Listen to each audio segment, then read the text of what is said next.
अस्सलाम वालेकुम dear students. Physics का एक प्रॉब्लम है फ्रिक्शन पर, इसको करते हैं। A 10 kilogram crate is placed on a horizontal conveyor belt. The materials are such that coefficient of static friction की वैल्यू 0.5 है और कोफिशिएंट ऑफ काइनेटिक फ्रिक्शन की वैल्यू 0.3 है। ठीक है, यहाँ पर मैंने नीचे बनाया हुआ है, ये कन्वेयर बेल्ट है और ये इस पर क्रेट रखा गया है। और हमने करना क्या है, draw a free body diagram showing all forces on the crate if the conveyor belt runs at a constant speed. अब ये बहुत इंपॉर्टेंट है। कांस्टेंट स्पीड जब हमारे पास होती है ना, तो इसका मतलब है कि एक्सेलरेशन हमारे पास क्या होगा, जीरो होगा। अगर एक्सेलरेशन जीरो है, इसका मतलब है जो नेट फोर्स होगी that is also equal to zero, क्योंकि कन्वेयर बेल्ट मूव कर रहा है हॉरिजेंटली। इस वजह से हमारे पास हॉरिजेंटल डायरेक्शन में कोई फोर्स नहीं होगी, बिकॉज हॉरिजेंटल डायरेक्शन के अंदर जो एफ नेट है वो जीरो होगी। तो कौन सी दो फोर्सेस होंगी? तो जब हम इसकी फ्री बॉडी डायग्राम बनाएंगे तो ऐसे बनाएंगे, ये हमारे पास एक्स एक्सिस है, ये हमारे पास वाई एक्सिस है, और ये क्रेट को मैं एज ऑब्जेक्ट ट्रीट कर रहा हूँ, पार्टिकल बना लिया। जो अपवर्ड फोर्स होगी वो नॉर्मल फोर्स होगी, जो कि कन्वेयर बेल्ट लगा रहा है इस क्रेट पर। तो नॉर्मल फोर्स को हम छोटे एन से डिनोट करते हैं और ये इसका वेक्टर है, फोर्स वेक्टर। और जो डाउनवर्ड डायरेक्शन में फोर्स होगी वो फोर्स ड्यू टू ग्रेविटी होगी, एफ जी। तो इतनी ही लेंथ का हमने जो है एफ जी वैक्टर बनाना है। ये एफ जी वैक्टर मैंने बना लिया, और ये उसके मैस की वजह से जो डाउनवर्ड फोर्स लगेगी, ये दोनों आपस में कैंसल आउट होंगी। सो एफ नेट क्या होगा, एफ नेट हमारे पास जीरो होगा, और उसकी डायरेक्शन क्या होगी, डायरेक्शन यही होगी। ठीक है, क्योंकि इस डायरेक्शन में कन्वेयर बेल्ट मूव कर रहा है। इस पार्ट में स्टैटिक फ्रिक्शन फोर्स नहीं बनानी, लेकिन पहले पार्ट में क्योंकि एफ नेट जीरो है, there will be no static friction force in this part. दूसरे पार्ट में हमने क्या करना है, draw free body diagram showing all forces on the crate if the conveyor belt is speeding up.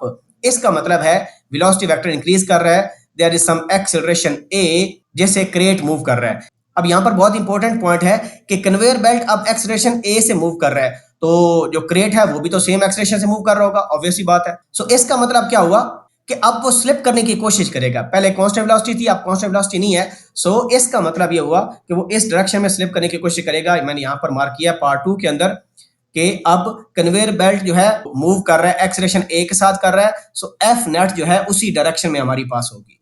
लेकिन जो crate है वो लेफ्ट साइड पर स्लाइड करने की कोशिश करेगा, स्किड करने की कोशिश करेगा या स्लिप करने की कोशिश करेगा।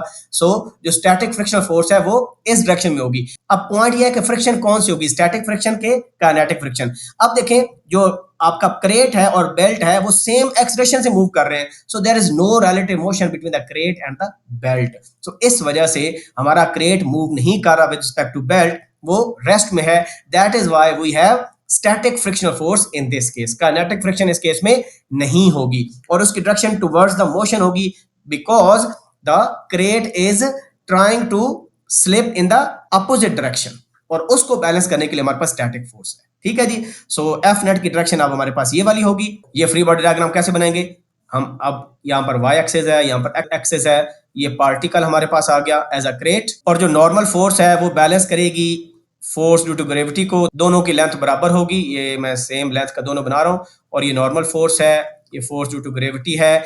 और फोर्स ऑफ फ्रिक्शन जो है एफ एस जो है वो टूवर्ड्स राइट हैंड साइड होगी, जिस डायरेक्शन में कन्वेयर बेल्ट मूव कर रहा है। लेफ्ट साइड पर कोई फोर्स एक्ट नहीं करेगी, क्योंकि ये जो एफ एस है ये इस स्लाइडिंग को प्रिवेंट करने के लिए टूवर्ड्स राइट एक्ट करेगा। ये हमारा सेकंड पार्ट भी हो गया। थर्ड पार्ट में what is the maximum acceleration, कितना हो सकता है the belt can have without crate slipping, कि क्रेट स्लिप ना करे, वो मैक्सिमम वैल्यू आप बताएं। तो क्योंकि हमने नोट कर लिया कि इसमें जो फ्रिक्शन है वो स्टैटिक फ्रिक्शन है, सो that is why maximum acceleration कैसे निकालेंगे, क्योंकि इस केस में अब जो नेट फोर्स है वो जीरो नहीं है, because there is some acceleration by which the crate is moving और कन्वेयर बेल्ट इज मूविंग। ठीक है, सो वो किसके बराबर होगा, क्योंकि एक ही फोर्स हमारे पास है, वो फोर्स कौन सी है, वो एफ एस फोर्स है, और मैं मैग्नीट्यूड लिख रहा हूं तो वो एफ एस के बराबर होगा। और ये एफ एस कौन सा होगा, क्योंकि मैक्सिमम निकालना है। सो मैक्सिमम एक्सेलरेशन तब आ सकता है जब हमारे पास मैक्सिमम स्टैटिक फ्रिक्शन हो। तो यहां पर हमारे पास क्या होगी, मैक्सिमम स्टैटिक फ्रिक्शन। ठीक है, एफ नेट किसके बराबर होगा, एम ए के, because the conveyor belt is moving towards x axis, horizontal axis, लिहाजा हम इस ए को ए एक्स कह देते हैं।